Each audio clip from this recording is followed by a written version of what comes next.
राष्ट्रीय पाठ्यचर्या की रूपरेखा 2005 डिस्कस करेंगे। बहुत बड़ा डॉक्यूमेंट है, बट जो भी इम्पोर्टेंट पॉइंट्स या एक कंक्लूजन निकल करके आ सकता है, एकदम कंसाइज वे में इसको समझने की कोशिश करेंगे ताकि आपको जो काम के पॉइंट्स हैं वो याद रहें और एग्जाम में आप अप्लाई कर पाए। तो डिस्कस करेंगे एनसीएफ को। होपफुली आप सभी बेहतर होंगे। सभी को गुड इवनिंग, नमस्कार, राम राम, सत श्री अकाल, अस्सलाम वालेकुम, whatever you feel connected with. Start करेंगे एनसीएफ 2005। इसके बारे में सारी चीजें जानेंगे जो भी महत्वपूर्ण है, जो भी इंपॉर्टेंट पॉइंट्स हैं। अदरवाइज तो ये अपने आप में 100 कुछ पेज का डॉक्यूमेंट है, इतनी मोटी बुकलेट आती है, तो वो तो आप पूरा तो वैसे भी नहीं याद रख सकते हैं। तो डिस्कस करेंगे, आ जाओ एक बार। बहुत बढ़िया। कोई कह रहा है गुड मॉर्निंग, सही है, जब जागो तभी सवेरा है। बहुत बढ़िया। तो एनसीएफ 2005 की यदि हम बात करें तो ये एक डॉक्यूमेंट है। अगर हम बात करें ये है क्या, जो लोग नई तैयारी शुरू करते हैं वो कहते हैं है क्या ये। तो एनसीएफ, जिसका पूरा नाम है national curriculum framework, national curriculum framework, अब इसके आगे लिखा हुआ है 2005 यानी 2005। इसका मतलब क्या हुआ, इससे पहले भी आया होगा ये, है ना। तो एनसीएफ एक डॉक्यूमेंट है, करिकुलम है, पाठ्यचर्या है। करिकुलम क्या होता है, जिसमें आपके स्कूल में जितनी भी एक्टिविटीज होनी है उन सबका कच्चा चिट्ठा होगा, हर एक एक्टिविटी, और सिलेबस इसका जस्ट एक पार्ट है। तो पूरा एजुकेशन सिस्टम को एक तरीके से एक गाइडलाइंस मिली कि भाई ये जो करिकुलम है, जो नया करिकुलम है, इसके बेसिस पे हमें अपने पूरे एजुकेशन सिस्टम को डिजाइन करना है। चाहे वो हमारा सिलेबस हो, चाहे वो टीचर्स का पढ़ाने का तरीका हो, चाहे वो बच्चों के सीखने का ढंग हो, है ना। बच्चों की बेहतरी के लिए कोई भी एक डॉक्यूमेंट आता है। तो ये 4th डॉक्यूमेंट था, ये 4th एनसीएफ है आज तक का।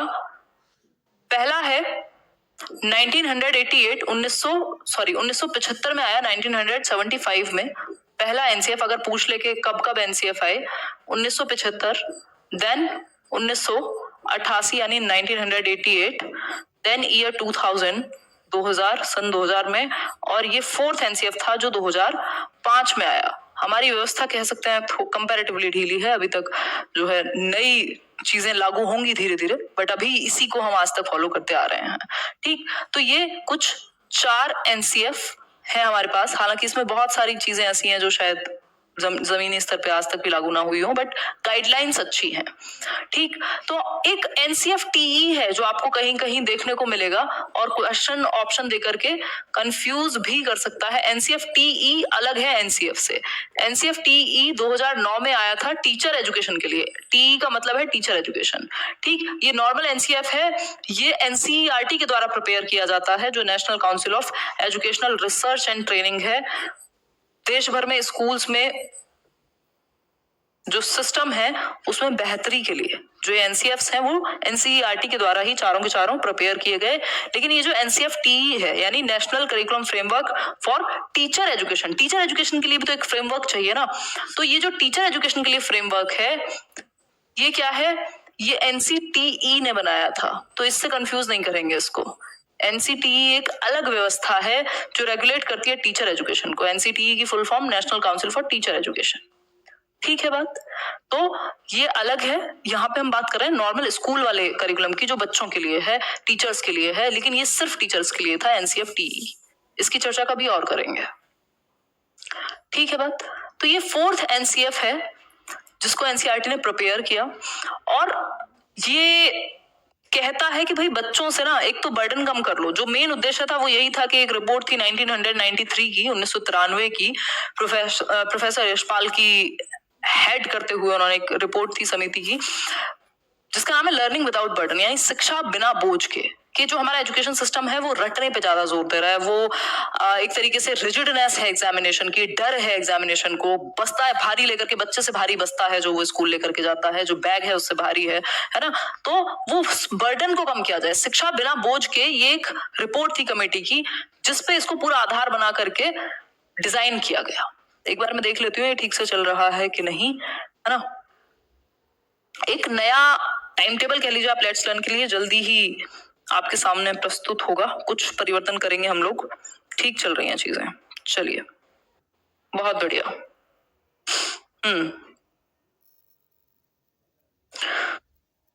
चलिए फिर आगे बढ़ते हैं। हाँ, आज कई दिन बाद हम लोग फिर से मिले हैं। 2005 की अगर हम बात करें एनसीएफ की, तो ये 4th एनसीएफ है और एनसीईआरटी के द्वारा प्रिपेयर किया गया। ठीक, जो नेशनल फोकस ग्रुप्स बनाए गए, कुछ नेशनल फोकस ग्रुप्स बनाए गए,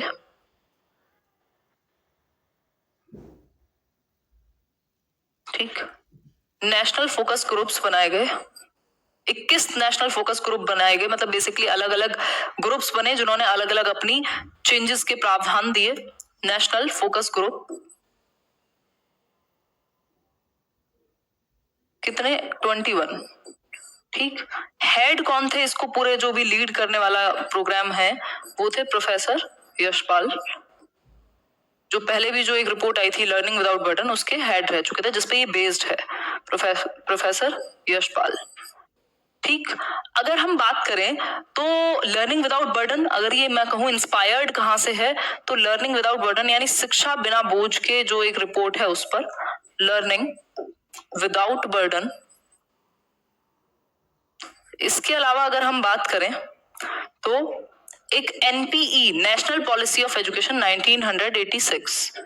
1986 की जो नई मतलब शिक्षा नीति कहेंगे जिसको, नेशनल राष्ट्रीय शिक्षा नीति, इन दोनों से ये कहेंगे इसका जो इंस्पिरेशन है वो ड्रॉ किया गया कि हमें जरूरत पड़ी एक ऐसे डॉक्यूमेंट की जिसमें बच्चों की भलाई के लिए, जिसमें आप बच्चे को बाहर की लाइफ से या रियल लाइफ से कनेक्ट कर पाए, उसके स्कूल की लाइफ को।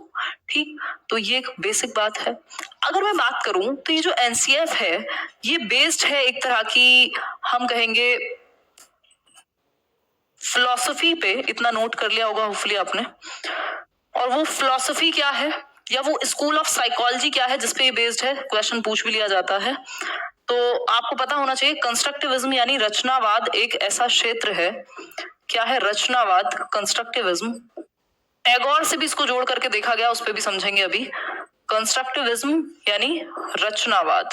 रचनावाद बात करता है बच्चे के करके सीखने की, कि बच्चा कैसे सीखे, करके सीखे, ग्रुप्स में सीखे, एक दूसरे के कोलैबोरेशन से सीखे, एक दूसरे के सहयोग से सीखे, प्रोजेक्ट मेथड के थ्रू सीखे, है ना, ऐसी एक्टिविटीज करके सीखे जो उसके रियल लाइफ में प्रॉब्लम्स को सॉल्व करें। तो प्रॉब्लम सॉल्विंग पे, समस्या समाधान पे फोकस रहा, क्रिटिकल थिंकिंग, तर्क का प्रयोग कर सके बच्चा, है ना, उसकी जो एक मौलिक विचार है वो बाहर आ सके। तो रचनावाद इन सब चीजों पे फोकस करता है, यानी करके सीखने पे फोकस करता है, रोट लर्निंग पे नहीं, रटने पे नहीं, करने पे। रोट लर्निंग, रटने पे नहीं, डूइंग यानी करके सीखने पे फोकस हो। यही आप समझ सकते हैं कि पूरा डॉक्यूमेंट इसी बात को मानेगा कि बच्चा एक्टिव होना चाहिए। लर्निंग वो है जो वो सक्रिय रूप से निर्मित करता है, जैसा कि पियाजे और वाइगोस्की कहते हैं। क्यों? क्योंकि वो भी रचनावादी हैं, कंस्ट्रक्टिविस्ट हैं। तो ये रचनावाद से इंस्पायर्ड है। और रचनावादी कहते हैं कि टीचर क्या होगा, रचनावाद में टीचर का जो रोल है वो कैसा हो, तो ये आपको पता हो। कंस्ट्रक्टिविज्म भी संबंधित है कॉग्निटिविज्म से, संज्ञानवाद से, इन केस जरूरत पड़े तो। अगर मैं बात करूं तो टीचर का कैसा रोल हो, तो टीचर होना चाहिए फैसिलिटेटर यानी सुविधा दाता होना चाहिए। अपॉर्चुनिटी क्रिएट करे, सीखने के अवसर प्रदान करे, सीख तो आप खुद लेंगे, है ना, आपके लिए यानी बच्चे के लिए एक अपॉर्चुनिटी या ऐसा माहौल तैयार किया जाए जहां वो सीख सके खुल करके। क्लियर है बात? सुगम करता, या फिर आप इसको कह लीजिए, फैसिलिटेटर को आप क्या कहेंगे, सुविधा दाता कह लीजिए, सुविधा दाता। ये बिल्कुल टू द पॉइंट हम बात कर रहे हैं, जो काम की बातें होती हैं, अदरवाइज इसको डिटेल में हम करना चाहेंगे तो पता नहीं कब तक करते रहेंगे। ठीक है, तो हम कह सकते हैं कि यहाँ करने पे फोकस है, करके सीखने पे फोकस है, रचनावाद से ये बेस्ड है।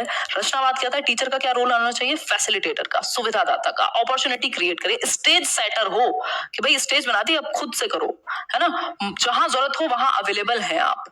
ठीक है बात, लेकिन बच्चा एक्टिवली सीखेगा। क्लियर हो गई बात? होपफुली क्लियर है। यहां तक किसी को कोई डाउट आ रहा हो तो पूछ लो, फिर हम आगे बढ़ेंगे कि ये जो पूरी, इसमें वैसे तो 5 चैप्टर्स हैं अगर हम बात एनसीएफ की करें, बट वो 5 के 5 इंपॉर्टेंट ना होकर के मेन चीज क्रक्स इंपॉर्टेंट है। इसकी जो ओपनिंग लाइंस हैं, जो शुरुआत होती है एनसीएफ की, वो ओपनिंग लाइंस हैं रविन्द्रनाथ टैगोर के एक एस्से की, एक निबंध की, जिसका नाम था या है नाम, राइटर्स तो हमेशा रहते हैं ना, सिविलाइजेशन एंड प्रोग्रेस, यानी सभ्यता एवं प्रगति कह लीजिए आप। ठीक, सिविलाइजेशन एंड प्रोग्रेस, ये है नाम ऐसे का रविन्द्रनाथ टैगोर के, इससे शुरुआत होती है एनसीएफ की। और इसमें कहा क्या गया, क्यों इसको यूज कर रहे हैं सिविलाइजेशन एंड प्रोग्रेस को, सभ्यता और प्रगति को, क्योंकि टैगोर कह रहे हैं कि दो चीजें बहुत इंपॉर्टेंट है बच्चे के लिए, चाइल्डहुड के की एलिमेंट्स हैं एक तरीके से। क्या, एक तो है क्रिएटिव, जिसका एक अपने आप में ही मतलब क्या कह सकते हैं हम, क्रिएटिव स्पिरिट यानी रचनात्मकता, कुछ नया करना, बच्चे का बचपन के गुण है एक तरीके से। और दूसरी एक चीज है जेनरस जॉय, मतलब खुशी, एक्सप्रेशन कर पाए, वो अपने आप को एक्सप्रेस कर पाए, वो जो हैप्पीनेस है, जो उसके अंदर का एक आर्टिस्ट है, वो बाहर ला पाए।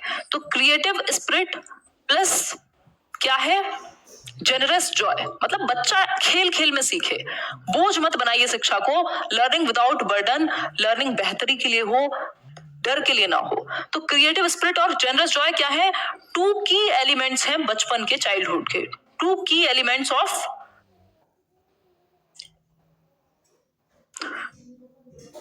टू की एलिमेंट्स, यानी दो ऐसे तत्व हैं जो बचपन की विशेषता को जाहिर करते हैं। बच्चे को इसी के माध्यम से सिखाया जाना चाहिए कि वो करके सीखे, एकदम जॉयफुल ढंग से सीखे। दूसरा, क्रिएटिविटी उसके अंदर की जो है, सृजनात्मकता, रचनात्मकता, वो बाहर आए, कुछ नया करने की जो क्षमता वो अपने अंदर रखता है वो बाहर आए। ठीक, ये क्वेश्चन पूछा जा सकता है। सिविलाइजेशन एंड प्रोग्रेस जो एस्से है रविन्द्रनाथ टैगोर का, उससे शुरू होता है एनसीएफ, या ओपनिंग लाइन ये है जिसमें उन्होंने बेसिकली बात की है कि बच्चे के अंदर दो की एलिमेंट्स हैं बचपन के, यानी दो बहुत महत्वपूर्ण तत्व हैं। एक है क्रिएटिव स्पिरिट यानी कुछ नया करने की क्षमता, दूसरा जनरस जॉय यानी वो एंजॉय करे लर्निंग को, ऐसे सिखाइए कि मजा आ जाए, है ना। 4 घंटे की एक यहाँ मैराथन पड़ी हुई है लेट्स लर्न पे, और भी कई घंटे के हैं। 17 लोग, 18 लाख लोग, 20 लाख लोग, इतने छोटे से डोमेन में जहां पेपर ही 10 लाख लोग देते हैं मुश्किल से, अलग अलग एग्जाम्स को मिला करके देख चुके हैं। क्यों? क्योंकि वो इंटरेस्टिंग है, सीख पा रहे हैं हम, शायद मैं ऐसा मान के चल रही हूँ, है ना, ये ऐसे नार्सिसिज्म की बात नहीं। तो सिविलाइजेशन एंड प्रोग्रेस यानी क्रिएटिव स्पिरिट, जनरस जॉय, दो की एलिमेंट्स बचपन के, और इन्हीं को बना के रखना है। इन शॉर्ट अगर मैं कहूं, आपको बच्चे को और खुद को बाहर की दुनिया से या रियल लाइफ से जोड़ना है, उनको रटवाना नहीं है। ये एक बेसिक बात है एनसीएफ की। अगर बात करें तो 5 गाइडिंग प्रिंसिपल्स हैं। कभी भी आप एनसीएफ के क्वेश्चन में पढ़ें, फंसे, तो याद रखिएगा एग्जाम में कि ये 5 गाइडिंग प्रिंसिपल्स जो ये मुख्य निर्देश हैं किसके, एनसीएफ के, 5 गाइडिंग प्रिंसिपल्स ऑफ एनसीएफ, ये आपको बचा लेंगे यदि आप इनको ठीक से समझ पाए होंगे तो। प्रिंसिपल्स ऑफ एनसीएफ मतलब ये मुख्य निर्देश हैं 5, वैसे तो बहुत सारे निर्देश हैं, मुख्य निर्देश हैं 5 पूरे एजुकेशन सिस्टम के लिए, बच्चे के लिए, सीखने के लिए। ठीक है बात। अगर मैं बात करूं तो इसमें बात हुई है कि भाई रटने से दूर लेकर के जाओ, रियल लाइफ से जोड़ो, फ्लेक्सिबिलिटी लाओ अपने एग्जामिनेशन सिस्टम में, डर ना बैठे बच्चे के मन में। टाइम टेबल भी इवन जो स्कूल का है उसको भी इतना रिजिड मत रखो, चेंजेस की संभावना रखो। ठीक, इसके अलावा हम कह सकते हैं जो आपका रोड मेथड्स हैं उनको परिवर्तन लाइए, जो बुक्स हैं उनको रियल लाइफ से जोड़िए। ये कुछ 5 आपके गाइडिंग प्रिंसिपल्स हैं। फिर एक बच्चा जो निकले स्कूल से वो सिर्फ साक्षर ना निकले, वो उसके अंदर एक नेशनल आइडेंटिटी हो, वो नेशनल बिलीफ्स या वैल्यू करता हो, अपने राष्ट्र को एक डेमोक्रेटिक कंट्री का एक हिस्सा बन करके निकले। ठीक है बात, समझते हैं एक बार एक एक करके इन 5 के 5 गाइडिंग प्रिंसिपल्स को समझते हैं। ये आपको बचाने का काम करते हैं, सेवियर का काम करते हैं। जब आप एनसीएफ के क्वेश्चन में फंसते हैं तो सबसे ज्यादा हेल्प यही करेंगे। ठीक, समझेंगे एक बार। पानी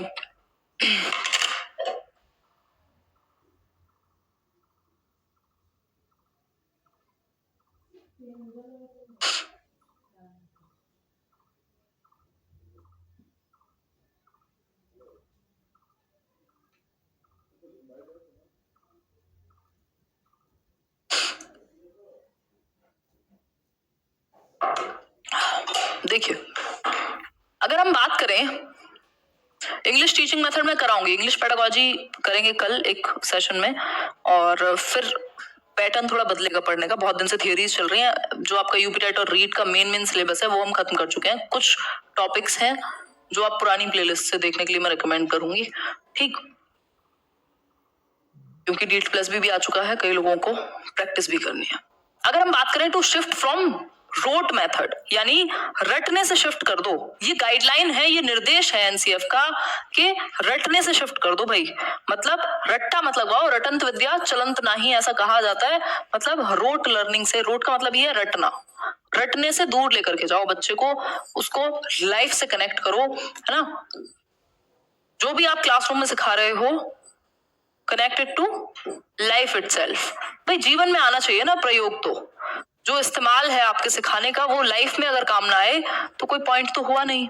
तो कनेक्टेड टू लाइफ इटसेल्फ, जो रटने की बजाय फोकस किस पे हो, जिंदगी से जोड़ने पे हो, ताकि क्योंकि आपके लिए मीनिंगफुल क्या है, जो कंस्ट्रक्टिविज्म है, जो रचनावाद है जिसकी अभी बात कर रहे थे हम, जिसपे ये पूरा एनसीएफ बेस्ड है, वो कहता है लर्निंग होनी चाहिए मीनिंगफुल यानी कि अर्थपूर्ण होना चाहिए, अधिगम मीनिंगफुल होनी चाहिए। क्या?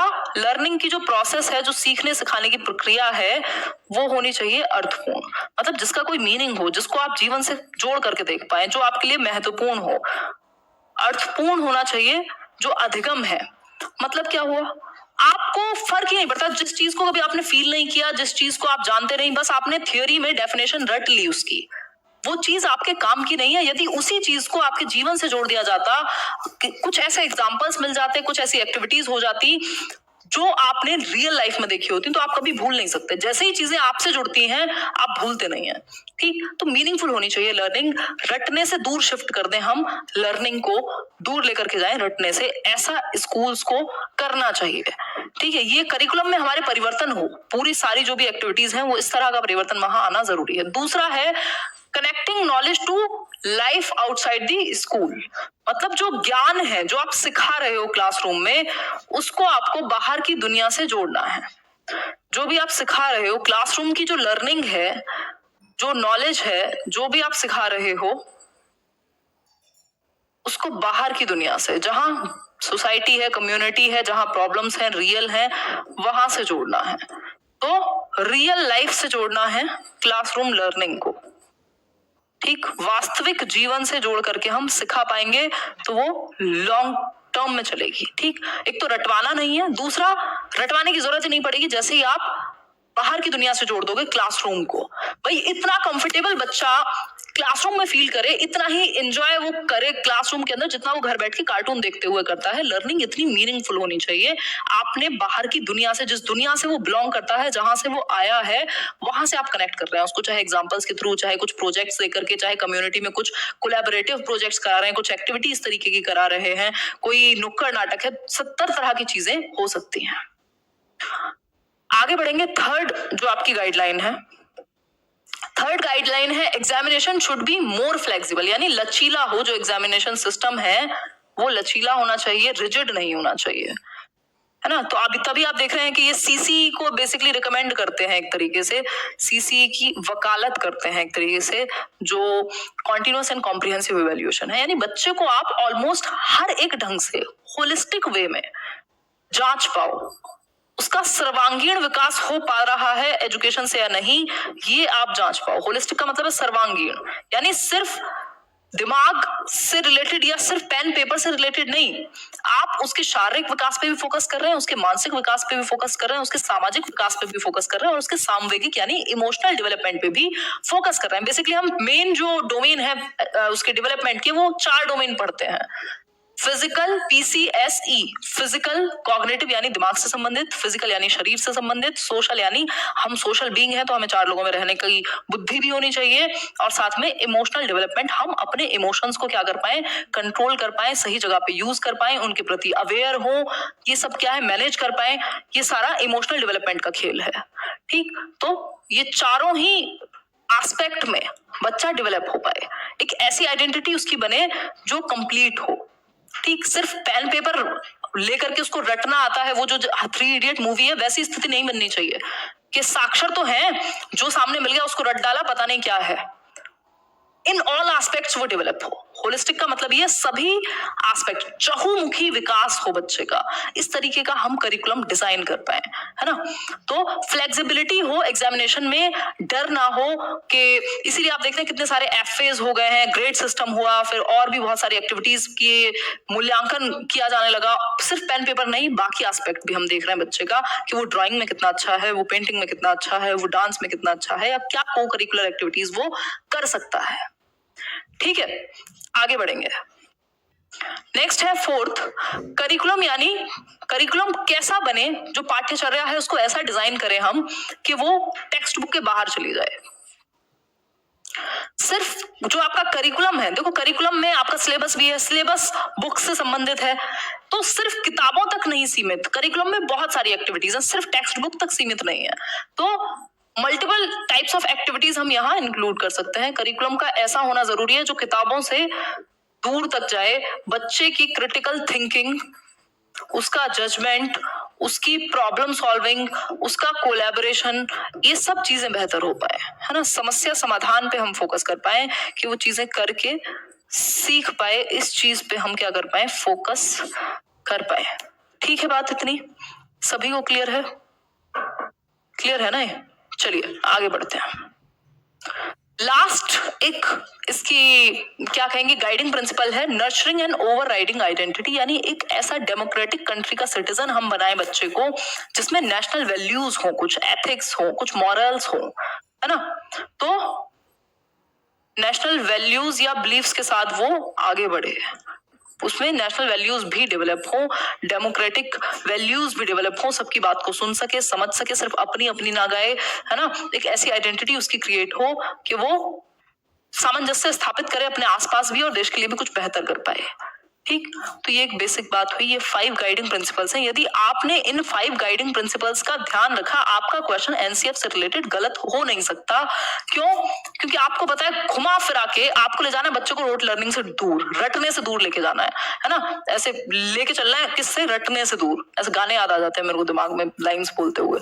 फिर दूसरी एक चीज है, फ्लेक्सिबिलिटी लानी है एग्जामिनेशन सिस्टम में, करिकुलम को किताबों से दूर लेके जाना है, अगेन दूर, गलत गलत चीजों को सबको दूर।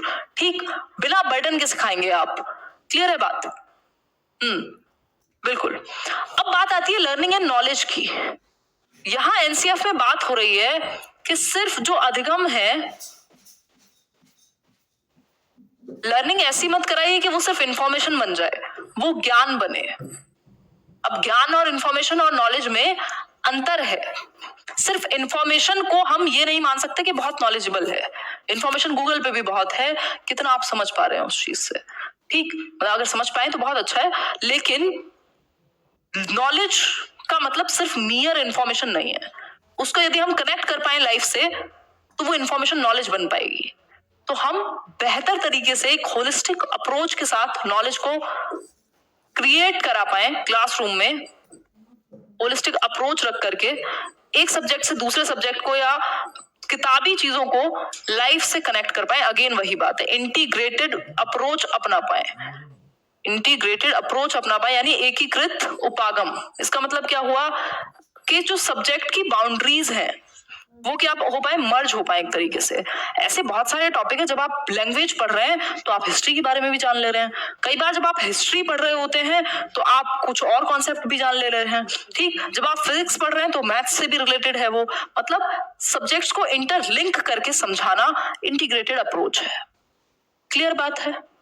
ठीक है, आगे बढ़ेंगे। ये शायद लास्ट चैप्टर है, इसके बाद हम जब भी एग्जाम आएगा तभी डिस्कस करेंगे टॉपिक्स को एक मैराथन लेकर के।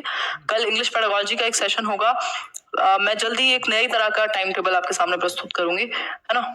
चलिए, थोड़ी सी क्लासेस। ठीक, इसके बाद बात होती है भाषा के बारे में क्या कहता है एनसीएफ। एनसीएफ बेसिकली 9 सब्जेक्ट्स के बारे में बात करता है, ये आप चाहें तो लिख सकते हैं। 9 सब्जेक्ट्स के बारे में, चाहे वो लैंग्वेज यानी भाषा हो, चाहे वो आपका आर्ट एजुकेशन हो, फिजिकल एजुकेशन हो, वर्क एंड पीस हो, है ना। इसके अलावा जितने भी इस तरह के सब्जेक्ट हैं आपके, जो भी जनरल, कुछ साइंस हो, सोशल साइंस हो, टोटल 9 सब्जेक्ट्स की बात करेगा। और अगर हम बात करें तो लैंग्वेज की जब हम स्पेसिफिक होकर के बात करते हैं, एक और चीज इन्होंने कहा कि आइडियल टाइम जो होना चाहिए ना, आपके जो क्या बोलते हैं उसको, कालांश बोलते हैं ना, जो पीरियड होते हैं क्लासेस में, 8 पीरियड्स लगते हैं, कई बार 7 लगते हैं, तो 35 मिनट्स जो है वो आइडियल टाइम है as per NCF. Ideal time है या आइडियल ड्यूरेशन है एक पीरियड के लिए। भाई 35 मिनट्स तक का पीरियड जो है ठीक है। वैसे भी हमारी जो अटेंशन है वो 25-35 मिनट्स तक ही टिक पाती है, फिर उसके बाद थोड़ा 5 मिनट इधर उधर घूम भी सकते हैं हम। ये पोमोडोरो टेक्निक भी होती है, जो लोग पढ़ाई करते हैं, आजकल कई लोग पढ़ाई कर रहे होंगे ना 7 घंटे 8 घंटे, तो उनके लिए बहुत हेल्पफुल होती है ना। कई बार जब बहुत ज्यादा थकान हो जाए लंबे समय तक, तब भी आप यूज कर सकते हैं। भाई 25 मिनट पढ़ लिए, 5 मिनट का ब्रेक लिया, तो बेसिकली वही है कि आधे घंटे के आसपास हमारी जो अटेंशन है वो ज्यादा बेहतर रहती है, उसके बाद हमें थोड़े से ब्रेक की आवश्यकता होती है। तो 35 मिनट्स का आइडियल ड्यूरेशन होना चाहिए। क्लियर? आगे बढ़े। अब बात कर रहे थे हम लैंग्वेज की, यानी भाषा की यदि हम बात करें तो लैंग्वेज को पढ़ाने के लिए या लैंग्वेज के विषय में एनसीएफ क्या बात करता है, इस पे हम बात करेंगे।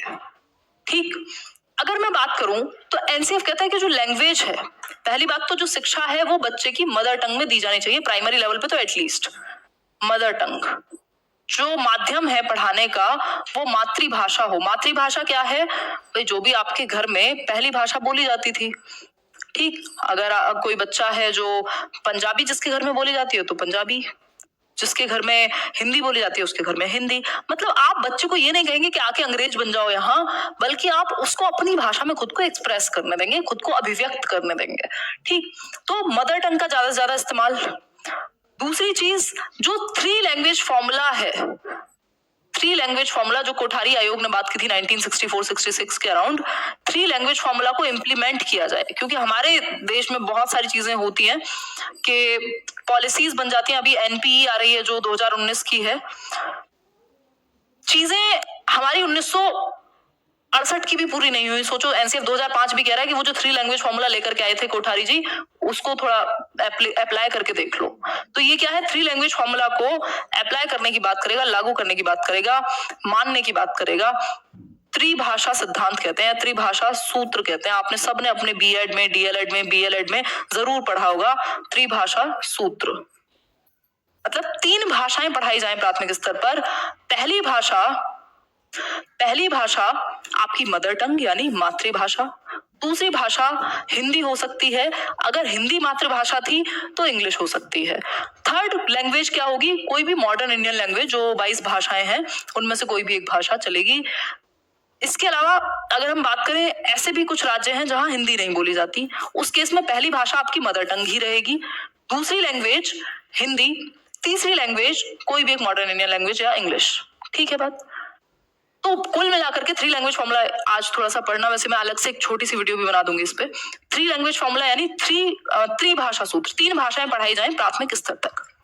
दूसरी बात है, एक एनसीएफ बहुत ज्यादा प्रमोट करता है, होपफुली यहां तक नोट कर लिया होगा सबने, एनसीएफ बहुत ज्यादा प्रमोट करता है किस चीज को? मल्टीलिंगुअलिज्म को, बहुभाषिता। अब ये बहुभाषिता क्या बीमारी है भाई? ये है कि भारत जो है एक विविधताओं का देश है। मल्टीलिंगुअलिज्म किसको प्रमोट करता है? मल्टीलिंगुअलिज्म को, यानी बहुभाषिता को। यानी कई भाषाएं बोलने वाले बच्चे क्लास में होंगे और होना भी चाहिए, और आपको उन्हें सिखाना है। यानी मल्टीपल लैंग्वेजेस यदि क्लासरूम में बोली जाती हैं तो आप उसको करेंगे प्रमोट, है ना? लग रहा है बोर्ड ज्यादा यूज हो गया। ठीक, तो हम कह सकते हैं करियर रोल पे क्लास का नोटिफिकेशन नहीं मिलता। टाइम तो सेट होता है ना, 7 बजे की क्लास होती है तो उस टाइम आ जाएगा और 5-10 मिनट में शुरू हो जाती है। वैसे मैं देख लूंगी। लैंग्वेज यानी उनसे पूछो कॉल कर करके, ध्यान भटकाते हो यार, फ्लो खराब करते हो। देखो, मल्टीलिंगुअलिज्म यानी बहुभाषिकता। बहुभाषिकता, कई मल्टीपल भाषाएं बोलने वाले बच्चे एक क्लास में होंगे और होने चाहिए, क्योंकि भारत विविधताओं का देश है। एक बच्चा पंजाबी बोली जाती होगी उसके घर में, दूसरा बच्चा एक संस्कृत बोली जा रही है, तीसरा बच्चा है मलयालम बोली जा रही है, मलयाली आई थिंक, मलयालम नहीं, इसके अलावा तमिल, तेलुगु जो भी है। तो अलग अलग भाषाएं बोलने वाले बच्चे हैं, उन सबको आप एक्सेप्ट करेंगे और मल्टीलिंगुअलिज्म को एक रिसोर्स की तरह मानेंगे, एक संसाधन के रूप में लेंगे, ना कि एक प्रॉब्लम के रूप में। तो बच्चे की मातृभाषा को हमें एक्सेप्ट करना है, बच्चा जो भी घर से लेके आए हमें एक्सेप्ट करना होता है, सिंपल फंडा है, ठीक। तो संसाधन के रूप में, एक टूल के रूप में आप यूज करेंगे लैंग्वेज को। इतनी बात सभी को क्लियर है? सीटेट की गाइडेंस की जो बात कर रहे हैं इस सैटरडे, अभी पैटर्न चेंज होने वाला है यूट्यूब का, जो पूरा मैं जिस तरह से आज तक सेशंस लेती आ रही हूँ, बहुत कई साल से ऐसे ही चल रहा है, बहुत थोड़ा सा चेंज होगा। मैं जल्दी डिस्कस करूंगी एक सेशन में कि किस तरह से सेशंस रहेंगे, क्योंकि बीच में आप लोग भी कंफ्यूज हो जाते हैं, कभी क्लास हो रही है कभी नहीं, ठीक। आगे बढ़ेंगे।